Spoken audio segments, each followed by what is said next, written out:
গত পর্বে দেখিয়েছিলাম আমরা সুবিদ্যার হোমস্টেতে ছিলাম। ওনাকে বিদায় জানিয়ে আমরা এবার চললাম ঝাড়গ্রাম রাজবাড়ির উদ্দেশ্যে। যেটুকু দেখার আছে সেটুকু দেখে আমরা এবার যাব বেলপাহাড়ি। ওমা, এখানে ঢুকতে গেলাম, ঢুকতে গিয়ে বললো যে না না, ঢোকা যাবে না। তো কি করব, বাইরে থেকে যতটুকু দেখা যাচ্ছে ততটুকুই ছবি তুলি। কেন ঢোকা যাবে না সেটা তো আমি বুঝতে পারলাম না। যেটুকুনি চোখ গেল সেটুকুই আপনাদের দেখাই। এখানে থাকার সুবন্দোবস্ত আছে। এই রাজকীয় পরিবেশে যদি মনে করেন একদিন এসে আমির একটা ফিল আনতে চান, অবশ্যই এখানে আপনারা আসতে পারেন। এখানে থাকার ব্যবস্থা আছে। আমি আপনাদের এই সামনে একটা বিজ্ঞপ্তি আছে, চলুন ওটা দেখাই কি বলেছে। ও, এতক্ষণে বুঝলাম ভিতরে ঢুকতে না দেবার কারণটা কি। এটি একটি ব্যক্তিগত সম্পত্তি। পুরো বিজ্ঞপ্তি জারি করে জানিয়ে দিয়েছেন, আপনারা অযথা গেটের সামনে দাঁড়াবেন না, ভিড় করবেন না, কোনো অভিযোগ থাকলে থানায় জানান। আর যদি মনে করেন এখানে এসে একদিন থাকবেন, তো নিচে দেওয়া এই যে ওনাদের ওয়েবসাইটে আপনারা যোগাযোগ করতে পারেন www.jhargram-palace-heritage.com। কি আর করব, ভেতরে ঢুকতে দিল না। আমরা আবার চললাম নিজেদের গন্তব্য বেলপাহাড়ির উদ্দেশ্যে। নমস্কার বন্ধুরা, আমি এভারগ্রিন এলিগ্যান্ট এশা, আমার চ্যানেলে সবাইকে স্বাগতম। আজকের পর্ব আছে বেলপাহাড়ি। বেলপাহাড়ি জায়গাটা কেমন আমিও ঘুরে দেখি, আপনাদেরকেও ঘুরে ঘুরে দেখাই। আমরা চলে এসেছি বেলপাহাড়ির শালবাড়ির রিসর্টে। লাগেজগুলো প্রথমে আমরা এখানে এসে নামিয়ে দিলাম। তারপর আমরা যে যে জায়গাগুলো আছে দেখার সেই জায়গাগুলো দেখতে যাব। কিন্তু কি প্রচণ্ড রোদ। রোদ হোক, তাতে কোনো ক্ষতি নেই, এত ঘন গভীর জঙ্গল। এখানে ঘুরলে কিন্তু কি রোদ, কি বৃষ্টি, কি শীত কিছু অনুভব করতে পারবেন না। খুবই ভালো লাগবে।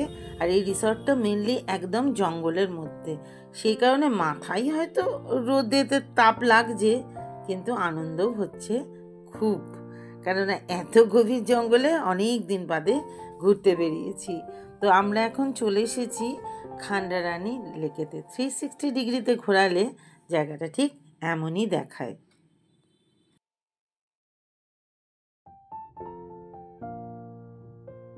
খান্ডারানী লেক, জল ছাড়বে ব্যবস্থা আছে। এখন কম জল আছে, এরপর ভর্তি হয়ে যায় জলে। যত দূর দেখবেন জনমানবহীন, জঙ্গলই জঙ্গল, একদম উঁচুতে, এই যে নিচেতে।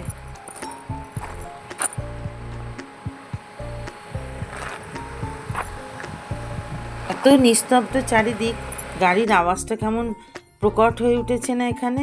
গাড়ির এসি বন্ধ করা যাচ্ছে না। ওমা, বললাম এসে ছবি তুলে মনে হচ্ছে যেন বাঘ এলো আমার পিছনে দাঁড়িয়ে আমার ঘাড় কামড়াতে। আমি পরে ছবিটা দেখে হেসে মরি।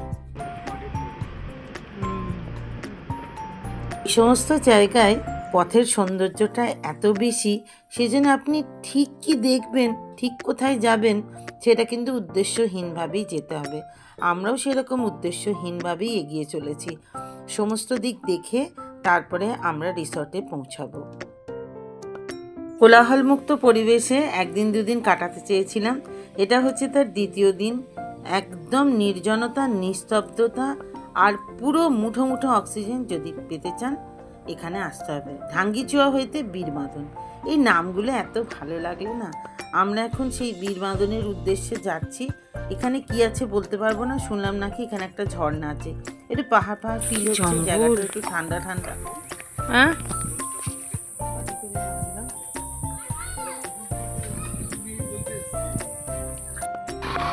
উনি হাঁটতে পারবেন না বলে কাকে একটা পাকড়াও করে তার বাইকে উঠে পড়ল। আশ্চর্য। এই তুমি চালাতে পারবে তো? এটা আমাদের দেশ ভারতবর্ষ তথা পশ্চিমবঙ্গ, সেই জন্যই অজানা অচেনা মানুষের বাইকে চলা যায়। আমার হাজব্যান্ডের এই কাণ্ড দেখে তো আমরা সকলে হেসে মরি। এ কি চেনা জানা নেই সেই ব্যক্তির বাইকে উঠে পড়লো। এই দেখুন এখানে কি সহজ সরল বাচ্চাগুলো রয়েছে। একটা করে দে, কেরো না, দিচ্ছে সবাই।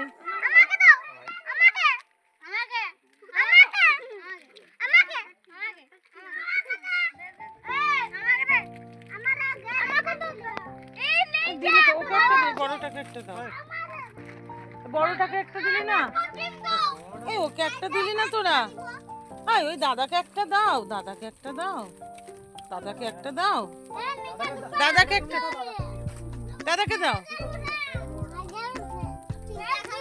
থাক থাক থাক। জানতাম না তো, বড় ভুল হয়ে গেছে। আমাদের কিছু জিনিসপত্র নিয়ে আসা উচিত ছিল, সে জামা কাপড় হোক, খাদ্যদ্রব্য হোক, যাই হোক না কেন। আমরা আবার চলে এলাম রিসর্টে। আর বেশিক্ষণ ঘোরা যাচ্ছিল না। যেখানে গিয়েছিলাম সেখানে ঝর্ণার জল আর নেই, বললো বর্ষাকালে ঝর্ণা দেখা যাবে। তো কী করবো, এখন ঢুকেই পড়ি। এখন বাজছে মোটামুটি 2:30। এরপর একটু খাওয়া দাওয়া করে রেস্ট নেব, তারপর আবার বিকেলবেলা রিসর্টটা ঘুরে ঘুরে দেখব কোথায় কি আছে। অনেক বড় রিসর্টটা। এখন এই বিকেল 5টা মতো বাজে। একটু উঠে চারিদিকটা ঘুরিয়ে দেখি, কালকে সকালবেলা হলেই তো আবার চলে যাওয়ার তাড়া থাকবে। সেজন্য বিকেলবেলা যতদূর পারি একটু ঘুরে ঘুরে দেখি কোথায় কি আছে। ভালোই লাগছে বেশ দেখতে, চারিদিকে গাছপালা ফুল দিয়ে সাজানো। এটা হচ্ছে মনে হয় ফুরুষ গাছ না জারুল গাছ বুঝতে পারছি না, কিন্তু একটুখানি মেঘলা ছিল বলে না পরিষ্কার করে বুঝতে পারলাম না। এইভাবে ঘুরে ঘুরে চারিদিক দিয়ে একটু সময় কাটালাম। এই পিছন দিকে একটা বসার জায়গা আছে, এখানে মানুষ নিশ্চয়ই যখন লোকজন হয় জায়গাটা মনে হয় অনেক ভরে থাকে। আর পিছন দিকে দেখুন একটা খাল মতো কাটা আছে, সেই খালটা কেন কাটা বুঝতে পারছি না। বাবা, জঙ্গলে বাঘ ফাঘ আছে কিনা জানি না, তবে জন্তু জানোয়ারের হাত থেকে রক্ষা পাওয়ার জন্য খাল টাল কাটা থাকে যাতে না ঝাঁপিয়ে আসতে পারে। ঠিক এমন করেই সারাটা বিকেল আমরা কাটালাম। যতই গরম বলি না কেন, এখন মনে হচ্ছে ঠিক টাইমটাই চুজ করা হয়েছে। লোকজন নেই, শান্ত পরিবেশ। ঠিক আমার মনে হচ্ছে যেন আমি আমার ছোটোবেলায় ফিরে গেছি। আমার যেহেতু বাড়ি একদম প্রকৃতির কোলে, তাই প্রকৃতির ছোঁয়া পেতে এখানে যদি 1-2 দিন আপনারা আসেন, দেখবেন শান্তির ঘুম ঘুমোতে পারবেন। এবার আর কথা নয়, এবার আমরা সুইমিং পুলে নামবো, তার প্রস্তুতি পর্ব চলছে। এরপর অন্ধকার হয়ে যাবে, আবার তো আমার খালি মনে হচ্ছে দেখে বাঘ ভল্লুক কোথায় চলে আসবে। চলো নেমে পড়া যাক। চলো, রিসো বাবা চান করতে চলে এলো, ওইটাই বলবার।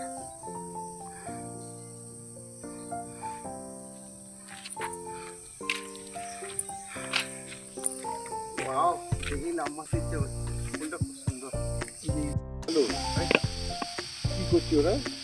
ওখানে চালিয়েছে একদম ঠিক এই রে না, ও আর দেখে থাকতে পারছে না, নামছে। এই তো আমিও তো নামবো, আমার ছবিটা তোদেরকে তুলবে। মাটিতে রাখলি কেন? খুলে নাম নাম নাম, আর ব্যায়াম করতে হবে না, কাদা মারিস না, ও নাম।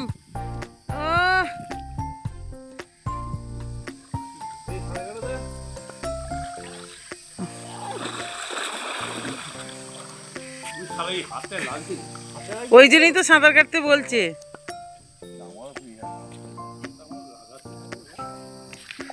নাম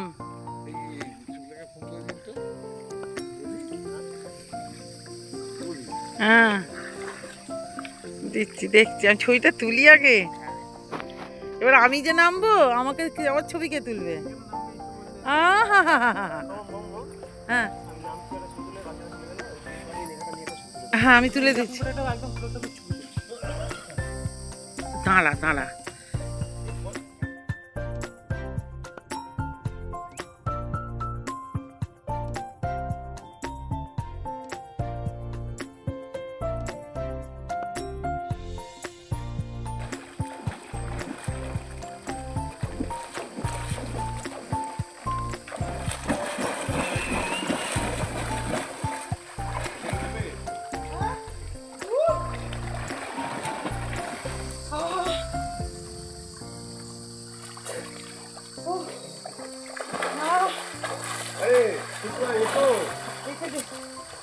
ভিডিও হচ্ছে, হচ্ছে ভিডিও। হ্যাঁ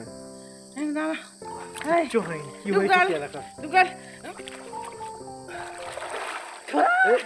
এইদিকে এসে ছবি তোলো।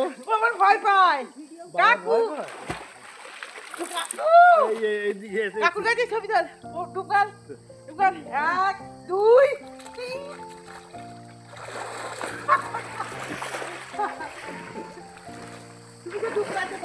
সঙ্গে মায়ের এখানে বসে বসে এখানে তোল একটা।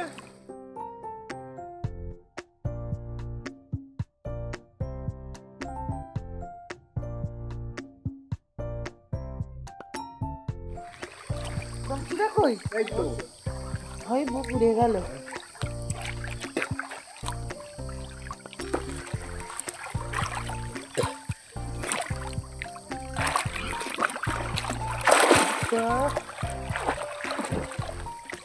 পরের দিন সকালবেলা এবার ঘরে ফেরার তারা। এই এখন বাজছে সকাল 9টা। আমরা এবার চললাম বাড়ির পথে।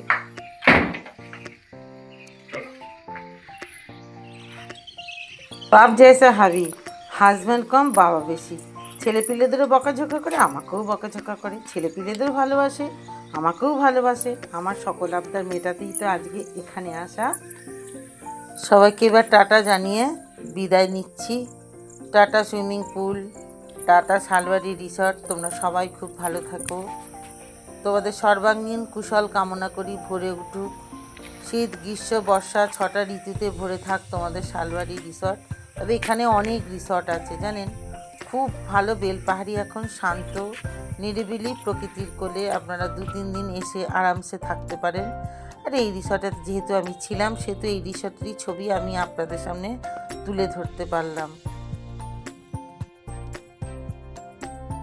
ভিডিওটা এখানেই শেষ করছি। সবাই খুব ভালো থাকবেন, সুস্থ থাকবেন। আর ভিডিওটা কেমন লাগলো অবশ্যই জানাবেন।